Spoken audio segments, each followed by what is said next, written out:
everyone, it's Sharana from Pay Your Weight, and today I'm going to be reviewing The Chi Season 3, Episode 5, Terror Town. It's almost as if someone heard us complaining about where the heck is Keisha, when you guys going to give us a hint as to what is happening with her, that you finally listened and said, we're just going to go ahead and kick off the episode with her. So we see that the episode opens up, and it kind of like zooms in on like this house. You can tell like it's very eerie, like this doesn't feel like a happy place. Everything is tidy. You can tell that you see the metals and stuff like that. So I was just like, Lord, what is happening? What is going on? I don't understand. But then we go into the bathroom where we see this man, and we only see the silhouette of him. We don't get to see his face.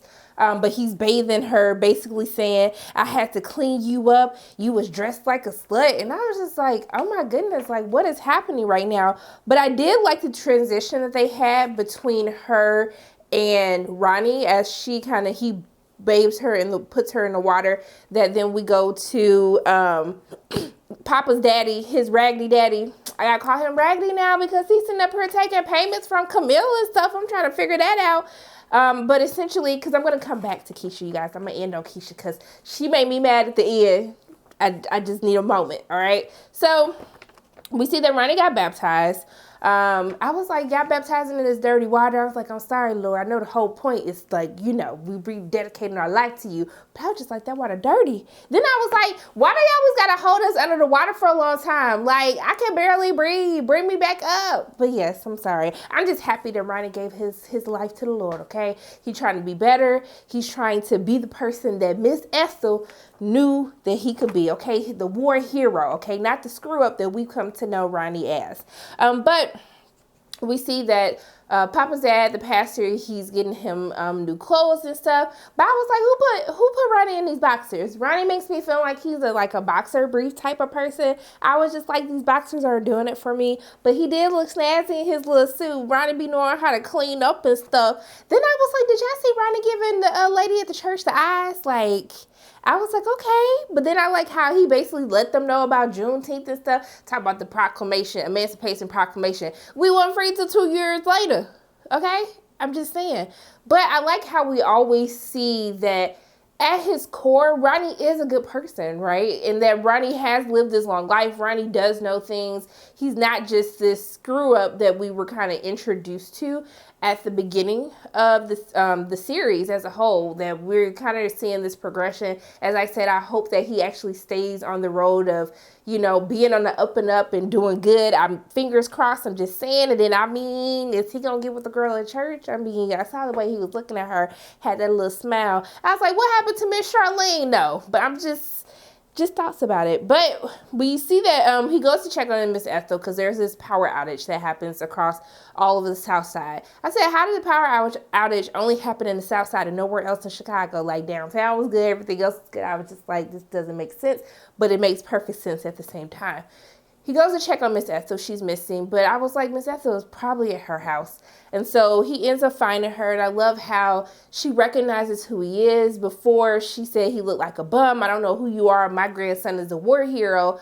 But I was like, as Miss Ethel, she just says the nicest thing, but she could be so disrespectful at times. He was telling her he got baptized in it. She was like, you got baptized before. And then she was like, your mama was a whore. Your daddy wasn't ish. I said, Miss Ethel, what are we doing? He was talking about getting baptized and you calling his mama a whore. What is happening right now? But I do like how she brings it back on a lighter note, and she kind of lets him know that, she'll always look out for him, take care of him, and she knows that what he's capable of. And then we kind of hear her ask about Keisha, like, have they found the girl yet? He says no, and then she tells him, like, I know that you're going to be the one to find her.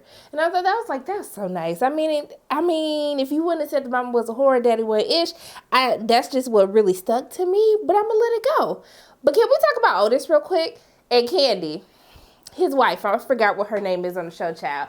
Baby, that whole entire scene, when I was like, Otis, what that mouth do? No. She was trying to give him campaign advice. He kept trying to come up and talk. I was like, less talking, more lips moving and tongue.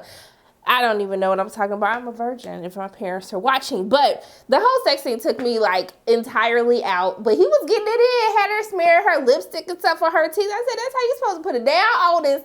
Okay, boo-boo, I see where y'all history would come from.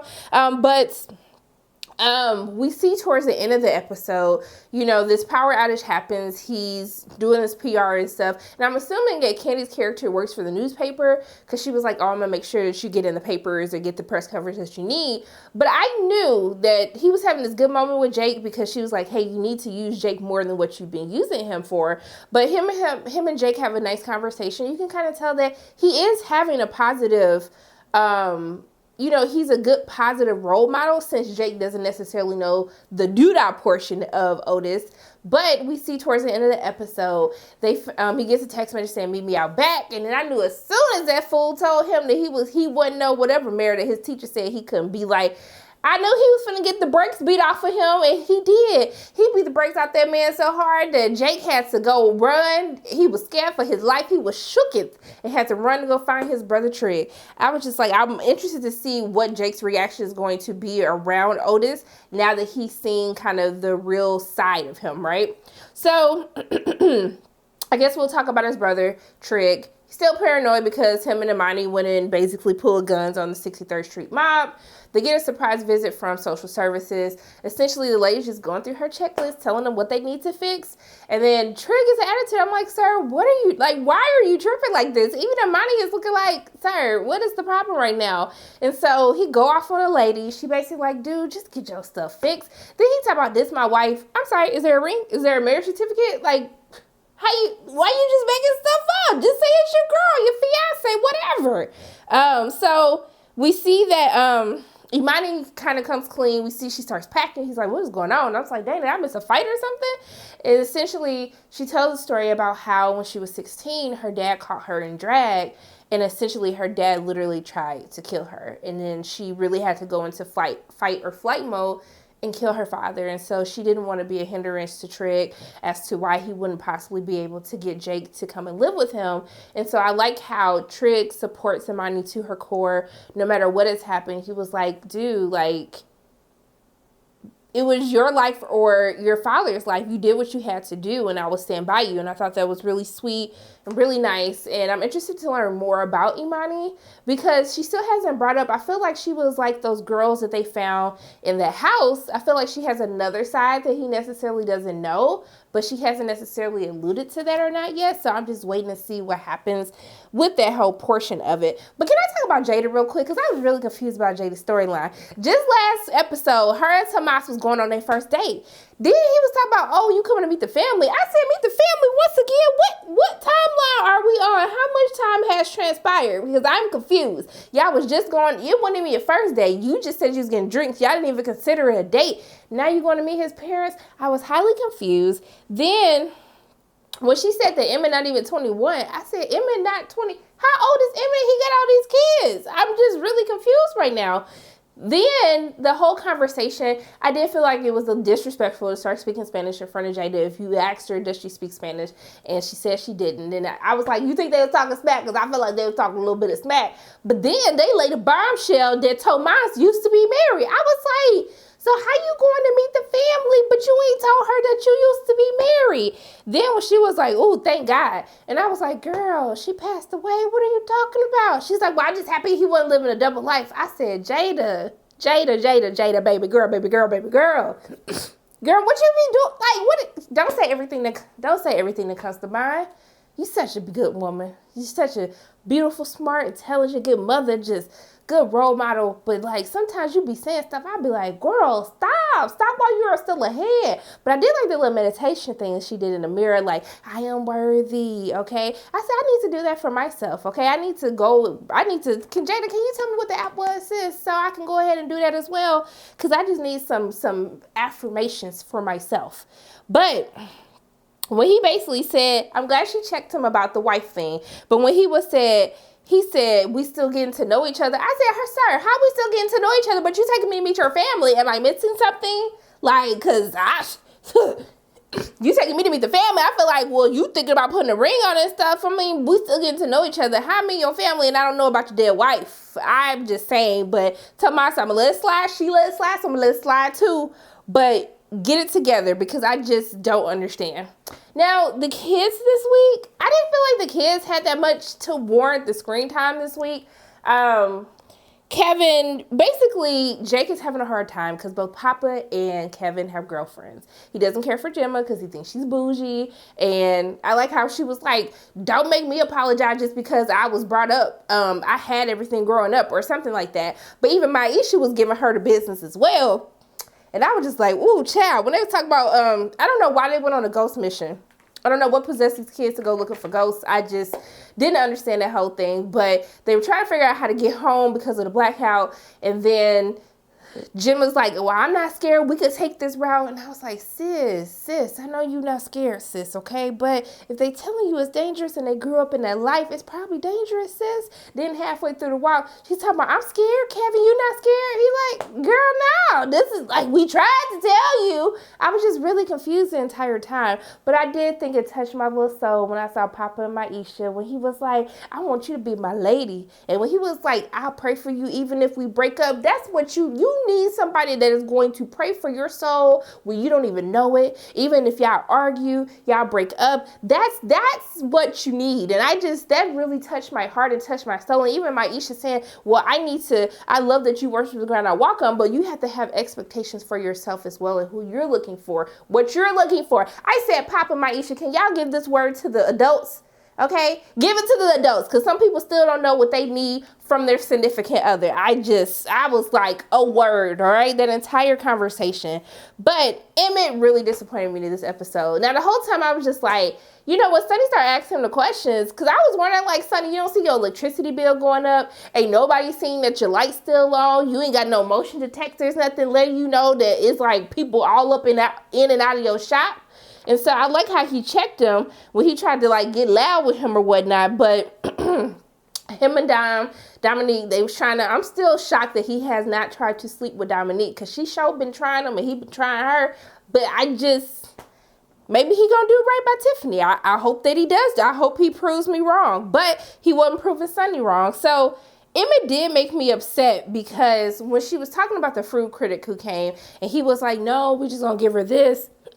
Emmett just doesn't understand that there's levels to this, and it's important to make sure that you're authentic, that your presentation is always right, food is always good, but he has a hustler mentality, and that is why he will always be limited. He comes up with great ideas, but he doesn't understand the bigger picture of things. I'm happy that it worked out with the food critic, but I was just like, Emmett, sometimes you really get on my nerves. And then I was like, as soon as I saw people taking pictures they taking pictures like, with their food and stuff, I was like, Sonny's gonna have to see this. And then he popped up. I was like, you see my man had a fresh little cut, okay, had his little chain on, his little polo. I said, hey, Sonny. Okay, Sonny. But then when I say that he read Emmett for filth, okay, the way he should have been read by everybody else in his life, he basically told him, like, I looked up to you, like, I thought you were the son I never had, but I've wasted my entire time on you. Like, you were a little boy. You need to get your stuff together. Like, everybody was looking like, dang, man. And he didn't even curse you out. He said it so calmly. He was just like, just clean all this up. Get out of my face. Even Dominique was looking at him like, she probably won't give him some pity. You know what Ronnie said last episode, or 2 episodes ago to Charlene. But I was like, he needed that, because I just don't understand. Then you was gonna steal his chicken and come up with an excuse. I'm forever done with him. But we got to talk about KIESHA, because KIESHA had me a little bit heated towards the end of the episode. So it was hard the entire episode watching him go back and showing him feeding her, like clothing her. I'm wondering, is he somebody from the school? I almost thought it was her track coach, because he had all the track uniforms. It has to be someone that knew KIESHA, because he has all of these track uniforms, like knew exactly like what she was doing out in the streets and stuff. I'm just interested to find out who this possibly could be. But we see that once, and then, of course, with the camera, she's going to use the bathroom, the camera following her and stuff like that. I knew as soon as she got in that toilet and I saw that ring, like, that it was going to be the little camera that they talk back to, because my best friend do that with God Baby, so she could yell at them and tell them to lay down. But when the lights went out, KIESHA was ready, okay? She popped up. She was looking for what to do. She was trying. She was, like, almost busting open the door. I said, girl, you better, okay? I see you, boo. Then she finally get out, y'all. And what did she do? She falls to the ground and start crying. I said, KIESHA, I understand this is a tense time, Get your behind up. You a track star. You mean to tell me that as soon as you hit that ground, you didn't start running? I was just like, what are you doing, sis? I was literally yelling. I was on the phone. My friend was looking like, what are you watching right now? And I was like, I can't believe it. I said, get your behind up right now. She gonna fall, start crying. Then the dude come and find her. And then, but I think Ronnie heard her. So I don't know if it's close to the shelter that he was talking about. I don't know what's happening. I don't know if the music that she was hearing was by Sonny's, but I'm hoping that we find Keisha by next episode. But I was very upset that she made me so mad when she fell to start crying. I was like, girl, if you don't get your behind up right now, I'm gonna come through this screen and snatch you up myself. But I'm happy that they finally gave us a little bit as to what is happening with Keisha. You know, who has her, so we can kind of start figuring out, like, who could this be that has Keisha? Is going to be a new person, somebody that we already know, who we've seen that we just weren't paying attention to. I don't know, but I don't know why it took a whole, like, this episode 5, I think, Terror Town. So I don't understand why it took this long to start showing us glimpses of Keisha. I don't know if they wanted to build the momentum of, you know, because we kind of see these things of showing how our girls are gone missing. Even Imani was talking about it in the beginning of the episode. We see how Kevin and Gemma, when they're making this walk down the street where they see the girl who they thought was Keisha in last week's episode, that we keep talking about how many black girls are actually missing and how much that the police, the city, they just don't care. That is just, this is something that's come to be accepted. But I'm interested to I hope this wraps up next week. Okay, I needed to wrap up next week because we're drawing this out like a little bit too long. But overall, I think it was a decent episode. I wanted them to get more into the whole mirror race between Camille and Otis. I want to see more of that. I want to see more of the interactions with Candy's character, Doodah's wife. And I'm interested to see how Jake is going to react to Doodah now that he understands the Doodah side of Otis. I'm very interested to see that as well. But yeah, so those are pretty much my thoughts on The Chi. Season 3, Episode 5, Terror Town. As always, my name is Sharonda from Payroll Waits. And if you like what you saw today, make sure you hit the like button, hit subscribe, share this video with your friends, and make sure you hit that notification bell. And I love you guys 3000. And until y'all see you again, bye.